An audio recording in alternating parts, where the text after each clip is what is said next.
ever spent hours making beautiful pieces to feel invisible at craft fairs? Yeah, I've been there. You set up your table, you smile at every passerby, and still, people just walk past. But what if I told you it's not about luck, but about strategy? In today's video, I'm sharing exactly how to make your booth the one that everyone stops by, the one that gets compliments, connections, and actual sales. Let's turn your next market from stressful to successful. But why should you listen to me? Hi, my name is Rehana, and I run a small crochet business called Raise Crochetland, and I also run this YouTube channel. Welcome if you are new, and welcome back if you are not. Although I have recently only started documenting my markets on YouTube, I have been doing markets for over 2 years now. I've made the mistakes so you don't have to. And I've also seen so many other market vendors make some mistakes that should not be made. And of course, maybe they are new, maybe they don't know any better,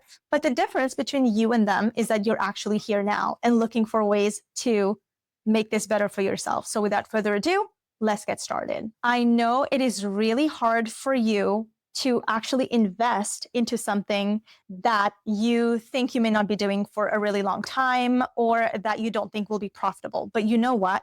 Without proper investment, you won't be able to get to where your vision is, okay? So the first thing you need to do is to invest in actual display materials or furniture. And that's because height is your friend. The higher that you display stuff on your table, this is going to dictate the amount of people that come to your booth, and that will also significantly increase your sales. That's because people who are further away are still able to see you, and they see your stuff, they see your banner, they see what you stand for, they're curious, and that's what draws them to your table, which increases exposure to your products, which of course increases sales for you. Number 2 is providing clear pricing. Oh my God. I have been around so many vendors or so many markets where they just display their stuff on the table and there's no pricing.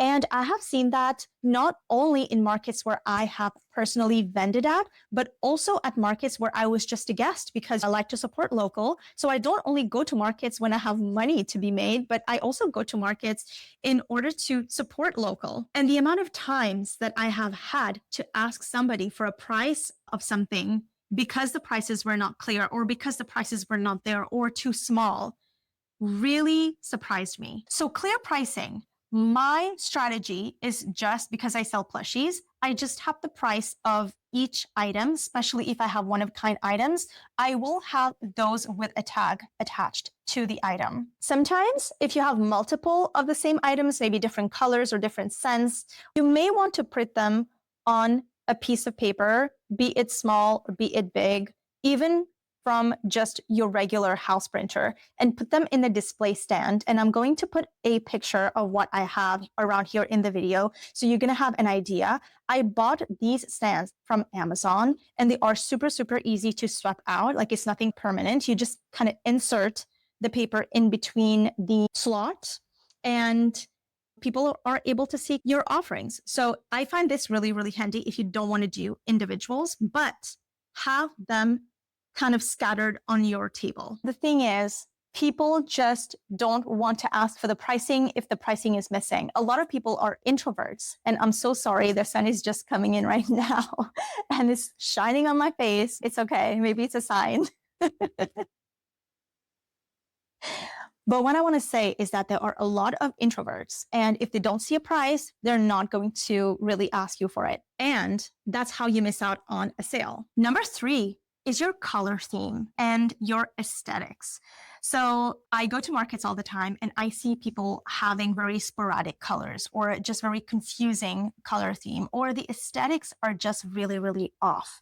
So what you want to do is buy stuff that is within a color scheme and that represents your brand and represents a feeling that you want when people see your brand and when people interact with your brand. So just as an example, I myself chose a very light pink and variations of pink in order to remind people that I sell soft things. So it's kind of like a soft pink.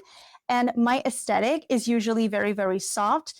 I do have some bold items, to be honest with you, but that's only to cater to certain people who want crocheted items that are in bold colors. So a lot of people are going to want very bright colors, especially for babies. There are other people who just really, really like the pastel colors. So I'll have kind of like a multitude of things. But what I want people to associate my brand with is just the softness of the plushies reflected in the softness of the pink color that I chose. So still within that same umbrella, you also want your displays to match as well. So if you want a very soft display like I do, I went with a very natural, very light colored, like a pine color for my display, as well as white in order to exude that softness. The next thing is to get yourself a banner. I don't care if it's a banner that's at the back that people can see from very far.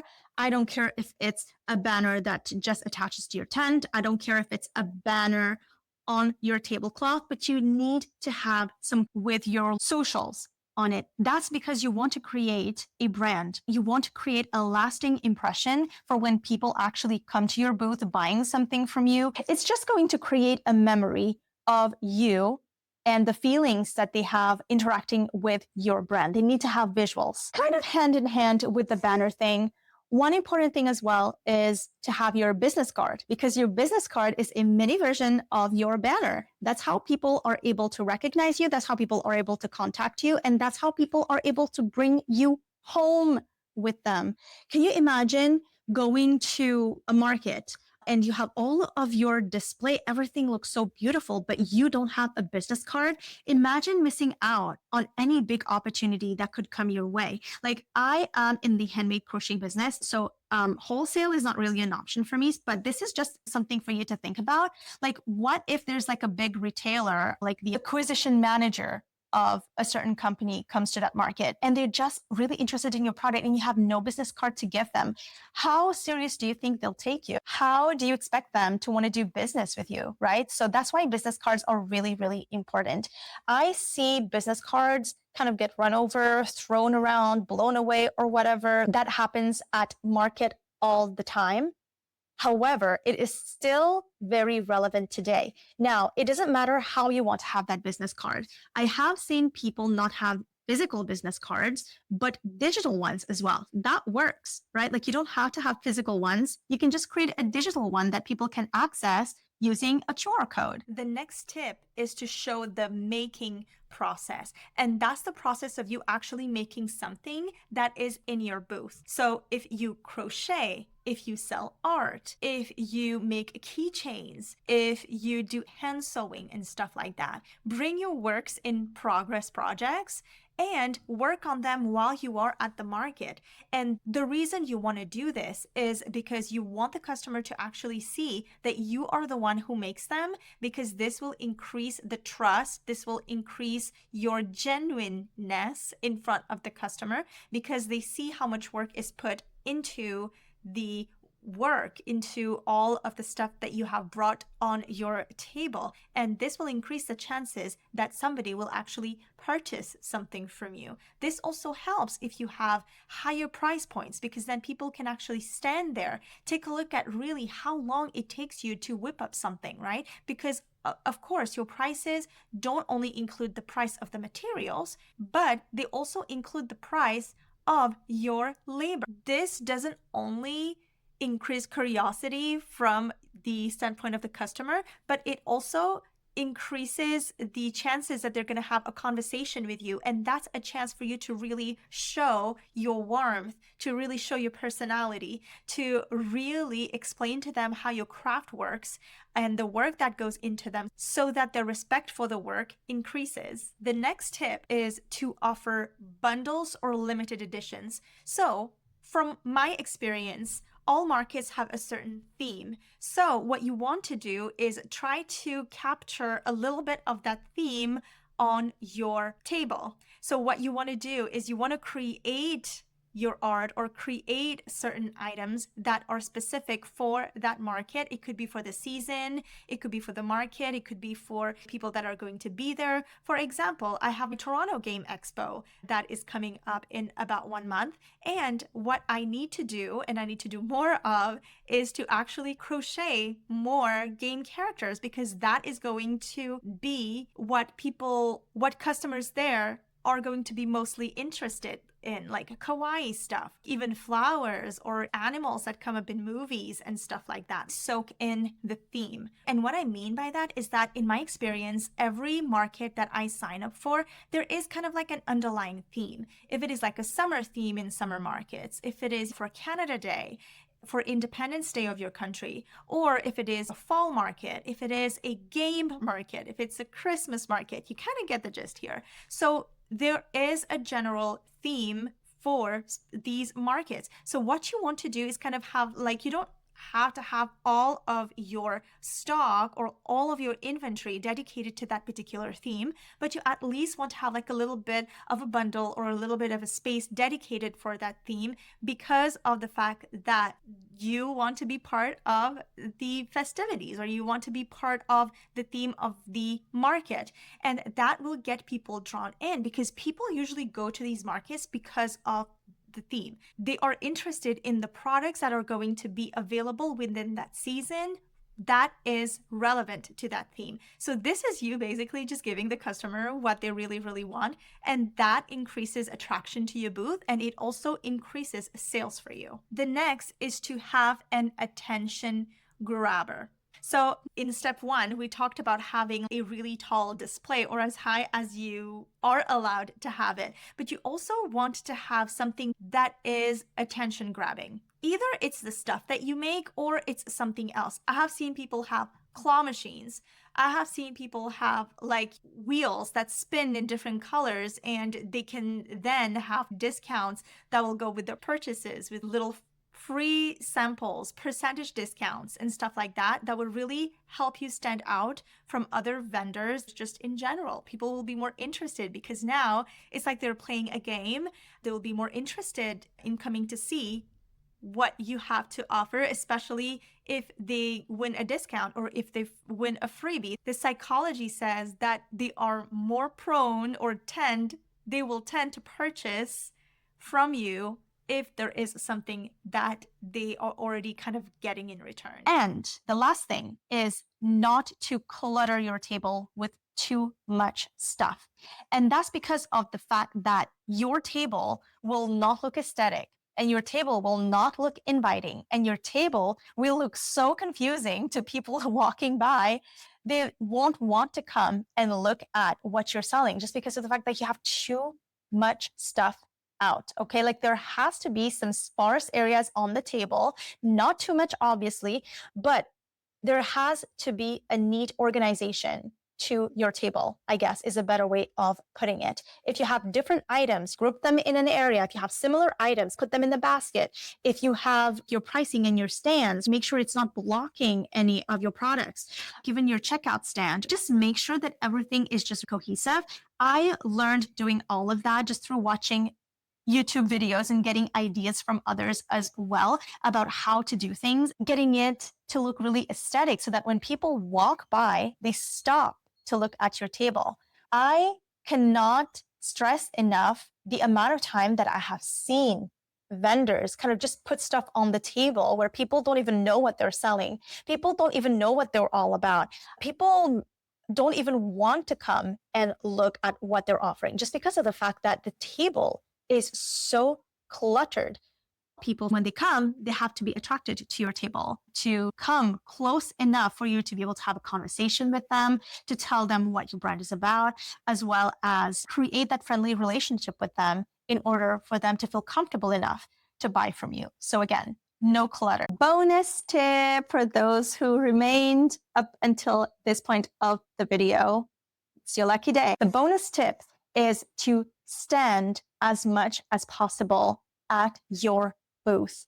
Try to stay off your phone as much as possible when you are behind your booth. And that's because you want to be vigilant and you want to be welcoming to people who are coming to your booth. If you are just sitting down, just watching your phone, or just looking down or hidden away behind your shelves or whatever else, then what does this tell your customers? This tells your customers primarily that you are not interested to welcome them, you are not warm, that you are not interested to make a sale, that you don't care about your products. Customers will not really feel like they will want to purchase from you. So if you are standing there, you are greeting them with a smile, you are telling them, hi, good morning, how was your day? How's the market going? Have you found anything interesting? Feel free to ask me any questions at any time. These are all handmade, by the way, but I'll let you have a look, take your time. If you are welcoming in this way, people will feel more open to ask you questions about your products. And if you are able to give favorable answers and you are engaged with them, then they may feel more inclined to purchase from you. So just be there, be present, limit your time on your phone if you can, and just stand at your booth. It just makes you look like you're ready to help. I don't personally have very many videos showing you how I stand behind the booth and how I interact with my customers. But if you look at some of my older videos at markets or my upcoming ones, if you have not seen my previous ones, subscribe to watch those that are coming very, very soon, where I will be interacting more with customers and posting that more on YouTube. I have a new camera. It's no longer going to be on my phone anymore, so that's super, super exciting. I will be able to have a stand and everything to really record all of the interactions that I will have with the customer. Really, the problem with the phone was that I was running out of battery life and I was also running out of storage. And of course, I didn't know where to put it because all of the phone stands that really come nowadays are just attached to the table, or I have to put it somewhere where people will feel like they're being recorded. You know what I mean? So now that I have my new camera, I will be able to record all of my customer interactions and put them on YouTube here for you to really give you an example of how I interact with customers and how I try to stand up at my booth as much as possible. Of course, if it's not busy, you can go ahead and sit down for a bit, right? But if you're seeing that there are multiple customers at your table, try to stand up and try to engage. Hopefully that will do the trick for you. But subscribe to see the coming videos of me interacting with my customers at live markets so that you have a better idea of what I'm talking about here with this. I hope that these tips and tricks help you do better at your markets. If you want to check out my best market yet, which was the Canada Day market, you can go ahead and click on the video that I put on a screen right here for your viewing, and also comment and let me know that you have watched it so that it gives me a little bit more motivation to keep doing these videos. I'll see you in the next